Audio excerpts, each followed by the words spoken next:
নমস্কার বন্ধুরা, আপনারা তো ডালের অনেক রেসিপি খেয়েছেন, কিন্তু এইভাবে কি হাতে মেখে ডালের রেসিপি কখনো খেয়ে দেখেছেন? দুর্দান্ত লাগে এই হাতে মেখে মুসুর ডালের রেসিপি। মাছ মাংসকেও কিন্তু হার মানাবে এই রেসিপি।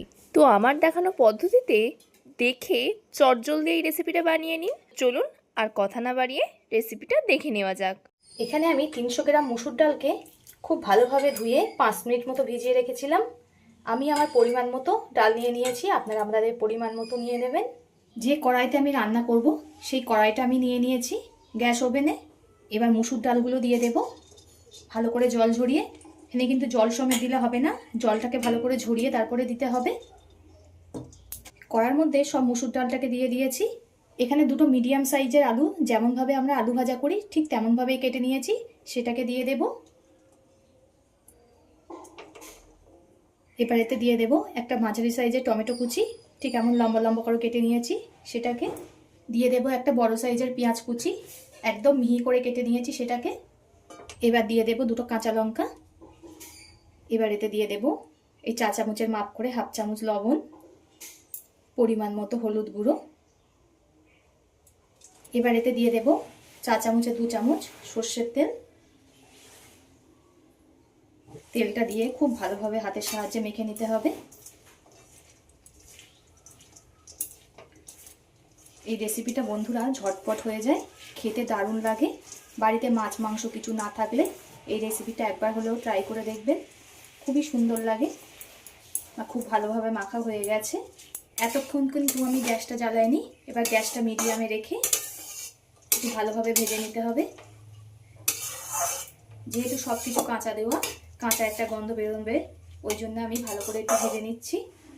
এখানে আমি টমেটোটা গলা অবধি ভেজে নেব। টমেটোটা খুব সুন্দর গলে গেছে আর ডালটাও তলায় লেগে যাচ্ছে, তার মানে বুঝতে হবে ভাজা হয়ে গেছে। এবার এতে দিয়ে দেব অল্প করে জল। এখানে আমি একটা প্রেসার কুকার নিয়ে নিয়েছি। এবার ডালটাকে প্রেসার কুকারের মধ্যে দিয়ে দেব। আমি এখানে কুকারে সেদ্ধ করছি, আপনারা চাইলে কড়াইতেও সিদ্ধ করে নিতে পারেন। সব ডালটা আমি কুকারের মধ্যে দিয়ে দিয়েছি। এবার দিয়ে দেব অল্প করে জল। কুকারের ঢাকনাটা আটকিয়ে দুখানা সিটে দিয়ে নেব।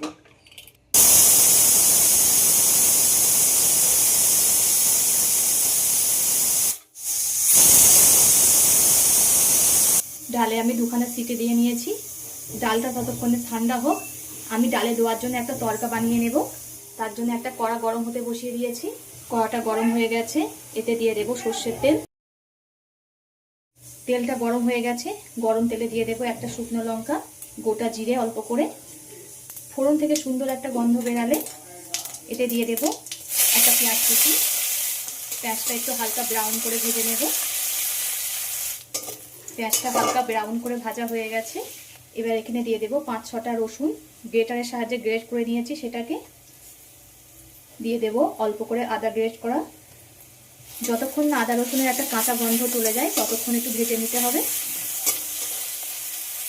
আদা রসুনের যতক্ষণ না কাঁচা গন্ধ চলে যায় ততক্ষণ একটু ভেজে নিলাম। এবার প্রেসার কুকারে সিদ্ধ করে রাখা ডালটা দিয়ে দেব।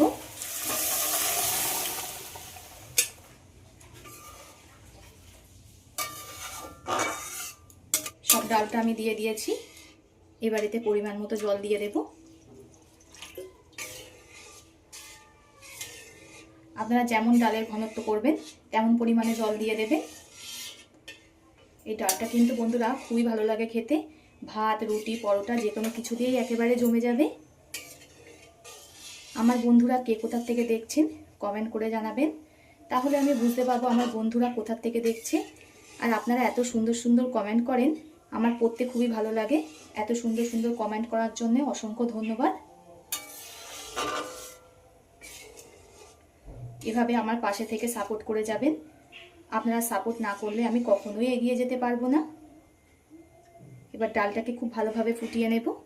ডালটা ফোটা আরম্ভ করে দিয়েছে, এতে দিয়ে দেব লবণ। যেহেতু আগে আমি অল্প করে লবণ দিয়েছিলাম তাই এখন অল্প দিলাম, লবণটা আপনারা বুঝে দেবেন। বাড়িতে মাছ মাংস কিছু না থাকলে আমরা বুঝতে পারি না কি রান্না করব। এই রেসিপিটা একবার হলেও ট্রাই করবেন, যে কোনো মাছ মাংসকে হার মানিয়ে দেবে। এত দারুণ লাগে এটা খেতে।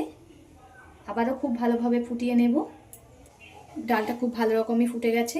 এবার এতে দিয়ে দেবো অল্প করে চিনি। ডালটা 10 মিনিট মতো খুব ভালোভাবে ফুটিয়ে নিয়েছি। যত সুন্দর করে ফোটাবেন টেস্টটা তত বেশি পাওয়া যাবে। আমি ডালটা 15-20 মিনিট মতো খুব ভালোভাবে ফুটিয়ে নিয়েছি। এবার গ্যাসটাকে অফ করে দেব। দিয়ে দেব অল্প করে গরম মশলা। এই ডালটা বাড়িতে একবার ট্রাই করে কমেন্ট করে জানাবেন কেমন হয়েছে। তো এতক্ষণ ধরে ভিডিওটা ধৈর্য ধরে দেখার জন্য অসংখ্য ধন্যবাদ। পরবর্তী একটা নতুন ভিডিও নিয়ে আপনাদের সামনে আবার হাজির হচ্ছি।